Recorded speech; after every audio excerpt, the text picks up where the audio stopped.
Greetings, this is Mike Beasley with The Armory. Recently I read a book by Christopher Hitchens entitled God is Not Great. First of all, let me say that Christopher Hitchens is a remarkably well-read and intelligent man. Actually, it is for this reason that I find his book, God is Not Great, to be rather odd, especially since it grossly belies Hitchens' known ability to produce a cogent argument.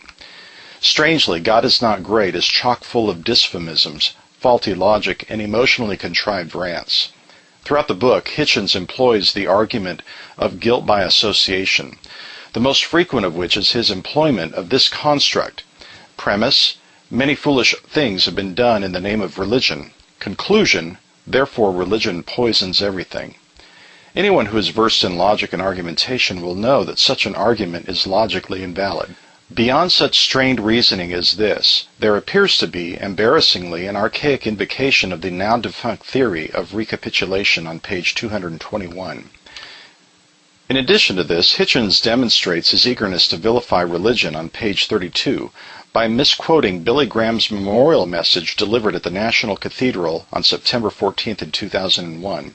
After misquoting Graham, he then proceeds to blame Graham for the falsely supplied nuance supplied alone by Hitchens. This may be a genuine mistake by Mr. Hitchens and his editor. If not, it is plainly libelous and demonstrates further Hitchens' inability to produce an objective argument. The best aspect of the book comes when he critiques man-made religion. This truth makes his book a very strange read, to be sure, because while his premises and conclusions are wrong, he still does render some intervening critiques that are incontestably true.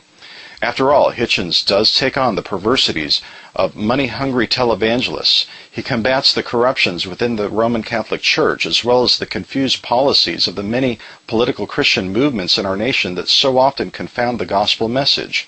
Additionally, and to his credit, he lambastes the ravages of the burned-over district in New York. Personally, it is in these critiques that I find Hitchens to be quite correct. If anything, he could have been harder on these matters.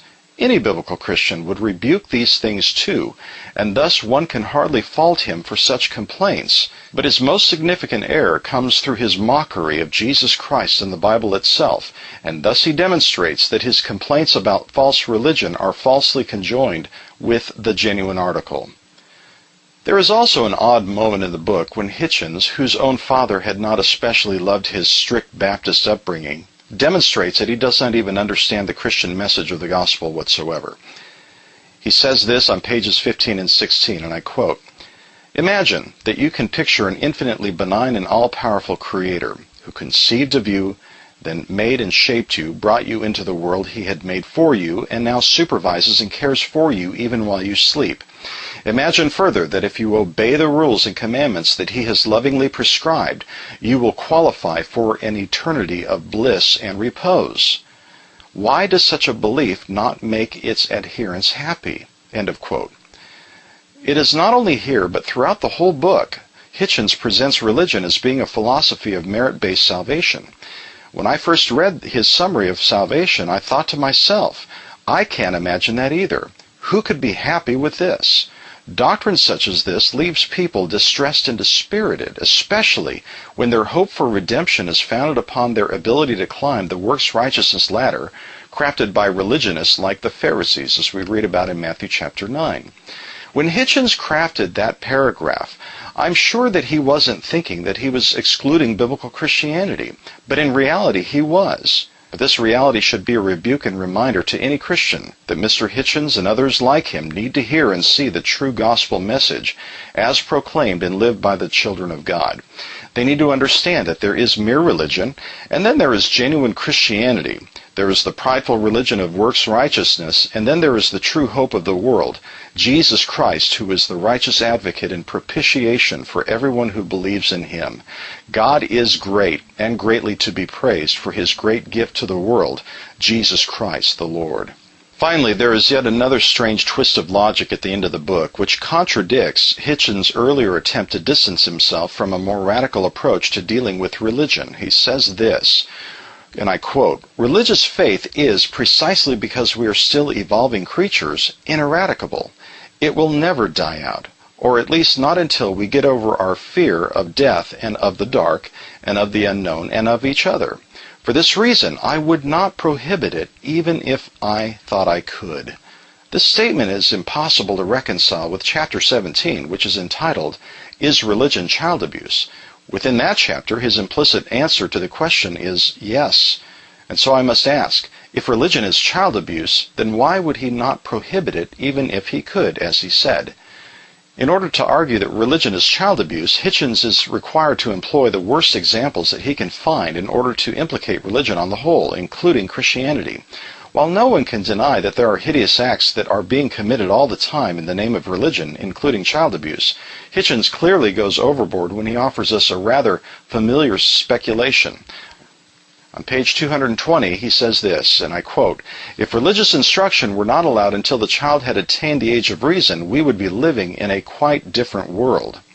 Yes, that would be a different world. His personal assumption of moral supremacy leads him to conclude that parents, especially religious parents, are ill-equipped to raise their own children, which, by the way, is the same assumption of most communistic states.